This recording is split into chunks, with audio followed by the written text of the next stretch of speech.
안녕하세요. 오늘은 황동문 교수님의 강연 자료들을 좀 바탕으로 해서요. 몰입에 대해 깊이 이야기 나눠보려고 해요. 이게 풀기 어려운 문제 앞에서 포기하지 않는 힘.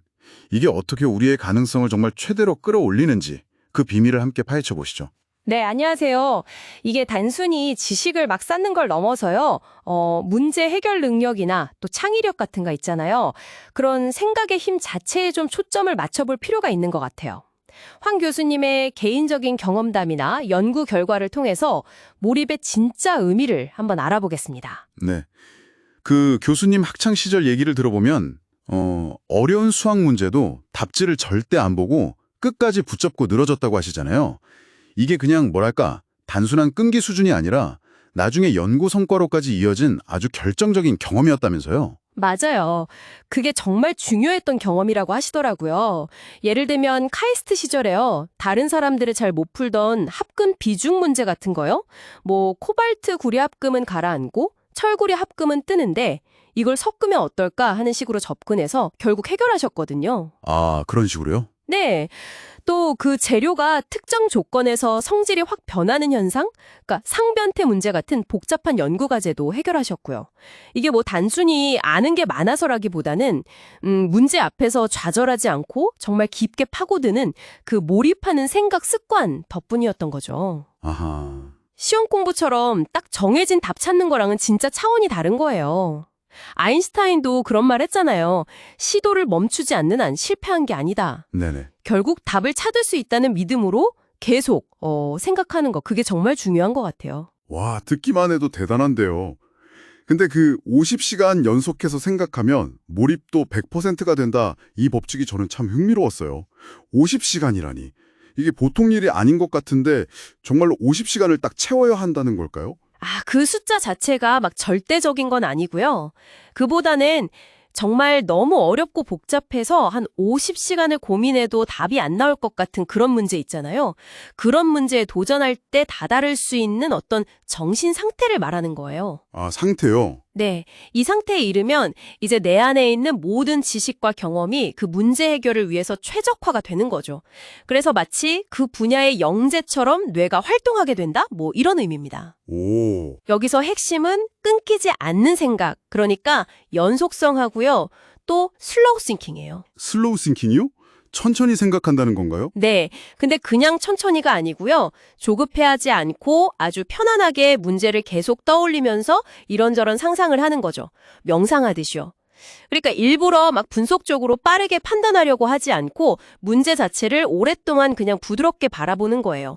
그러면서 이제 무의식적인 연결이 일어나기를 기다리는 뭐 그런 접근법이죠. 아하, 그렇군요. 당장은 뭐 진전이 없어 보여도 이 몰입 상태가 깊어지면 갑자기 막 번뜩이는 해결책이 떠오른다고들 해요. 이게 근데 황 교수님만의 어떤 특별한 경험은 또 아니라는 점도 인상 깊었어요. 성공한 다른 분들에게서도 비슷한 점이 발견된다면서요? 네, 맞아요. 연구를 잘 하시거나 문제 해결 능력이 진짜 뛰어난 분들을 보면요. 어릴 때 어려운 문제를 포기하지 않고 혼자서 끝까지 풀어내려 했던 그런 경험들이 공통적으로 있더라고요. 아, 정말요? 올해 수학 문제 끝까지 붙잡고 푼 경험이 자기 인생의 큰 자산이 되었다고 하고요. 환 교수님 제자들 중에서도 이런 경험이 있고 없고가 창의력에서 좀 큰 차이를 만들었다. 뭐 그런 이야기도 있어요. 결국 중요한 건 뭐 어느 학교 나왔냐, 얼마나 많이 외웠냐 이게 아니라 어떻게 생각하는 훈련을 했느냐는 거죠. 그렇죠.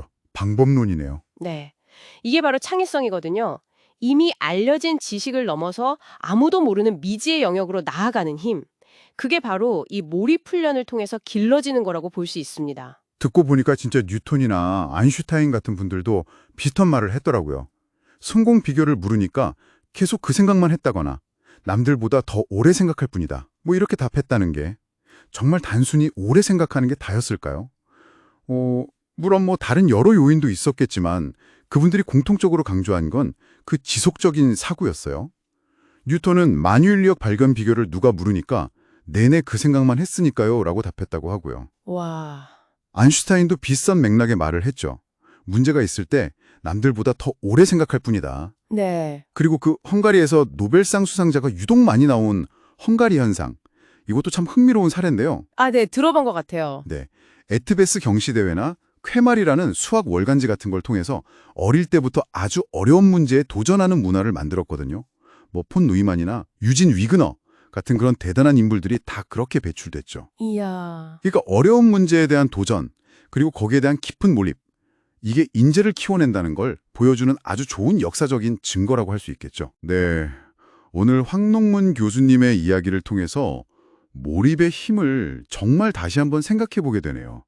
단순히 정보를 많이 아는 것을 넘어서 깊이 생각하는 그 능력 자체가 우리의 잠재력을 여는 열쇠가 될 수 있다, 이런 거군요. 맞아요.